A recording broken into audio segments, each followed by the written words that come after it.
दोस्तों, हम अपनी जिंदगी में जो भी काम करते हैं, फिर चाहे वह सही हो या गलत, उसका असर किसी न किसी तरह हमारी जिंदगी में होता है। हमारे कर्मों का जो असर हमारी जिंदगी में होता है, उसे ही हम कर्मों का फल कहते हैं। आप अक्सर यह सुनते ही होंगे कि किसी व्यक्ति के साथ अचानक कुछ बहुत अच्छा हो गया या किसी के साथ कुछ बहुत बुरा हो गया। और जब हम किसी से उस अच्छी बुरी चीज के होने की वजह पूछते हैं, तो वह लोग अक्सर यही कहते हैं कि सब उसके कर्मों का फल है। किसी के साथ कुछ अच्छा हुआ तो यानी उसने भी कभी न कभी किसी के साथ कुछ अच्छा ही किया होगा, और यदि किसी के साथ कुछ बुरा हुआ तो उसने भी कभी न कभी किसी के साथ कुछ बुरा ही किया होगा। कर्मों के फल से कोई भी इंसान कभी नहीं बच सकता। आज नहीं तो कल हमारे कर्मों का फल हमें मिलता ही है। तो इस बात में कितनी सच्चाई है, इस वीडियो के जरिए इस बात को हम समझेंगे। नमस्कार दोस्तों, बोधि थिंक्स बाय यूट्यूब चैनल में आपका दिल से स्वागत है। एक राज्य में एक राजा रहते थे। वह महान धर्मात्मा, न्यायकारी और परमेश्वर के भक्त थे। उन्होंने एक बार अपने राज्य में ठाकुर जी का मंदिर बनवाया और एक पंडित को उसका पुजारी नियुक्त किया। वह पंडित महान सदाचारी, धर्मात्मा और संतोषी था। वह राजा से कभी कोई याचना और ना ही कोई मांग करता था। राजा भी उसके स्वभाव पर बहुत प्रसन्न था। उसने राजा के मंदिर में पूजा करते हुए 21 वर्ष गुजार दिए। उसने कभी भी राजा से किसी प्रकार का कोई प्रश्न नहीं किया। कुछ समय बाद राजा के यहाँ एक बेटा का जन्म हुआ। राजा ने उसे महान विद्वान बनाने का सोचा। उसकी शिक्षा के लिए बड़े बड़े राजगुरु राजा के पुत्र को शिक्षा देने के लिए आते थे। राजकुमार अब 21 साल के हो चुके थे। राजकुमार अब युवक बन चुके थे। राजा ने अपने बेटे के बड़े होने पर उसकी शादी एक सुंदर राजकन्या के साथ करा दी। शादी करके वह राजमहल आ गए। राजकुमार और वह राजकन्या अब दोनों खुश थे। लेकिन एक रात रात्रि में राजकुमारी को नींद नहीं आ रही थी। वह महल में इधर उधर घूमने लगी। जब अपने पति के पलंग के पास आई तो क्या वह देखती है कि हीरे जवाहरात वाली एक तलवार रखी हुई। जब उस राजकन्या ने देखने के लिए वह तलवार म्यान में से बाहर निकाली, तब तीक्ष्ण धार वाली और बिजली के समान प्रकाश वाली तलवार देखकर वह डर गई।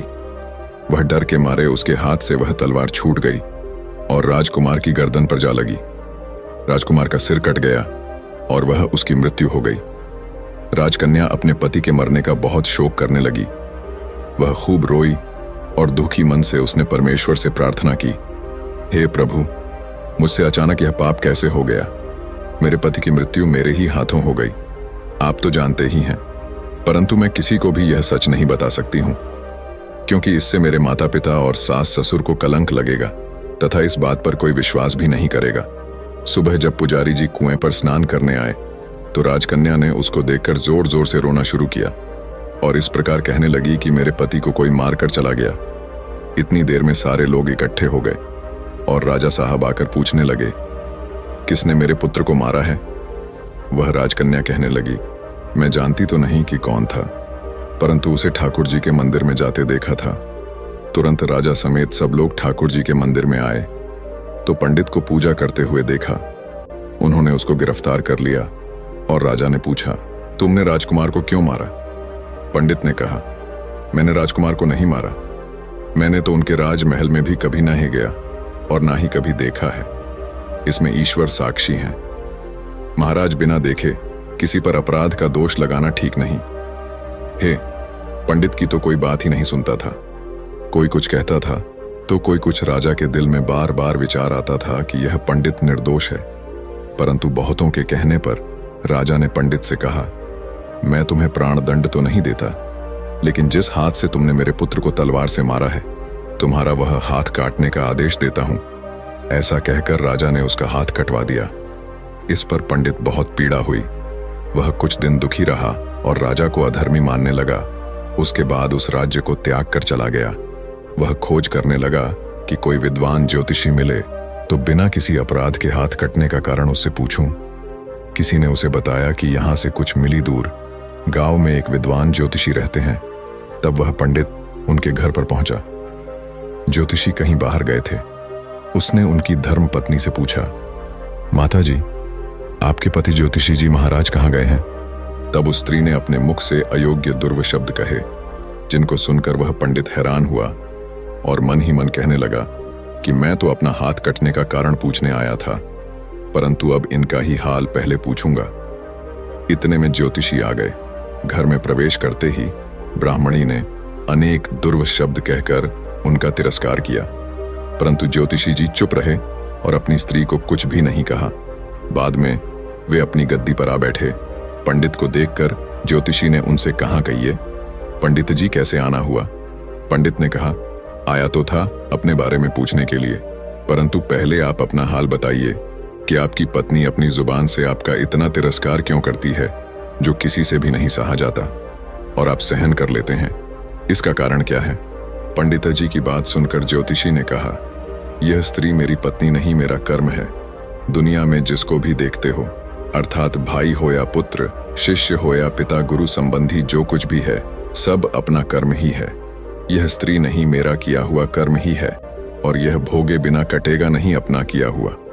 जो भी कुछ शुभ अशुभ कर्म है वही भोगना होता है। बिना भोगे तो सभी जन्मों के गुजरने पर भी कर्म नहीं टल सकता।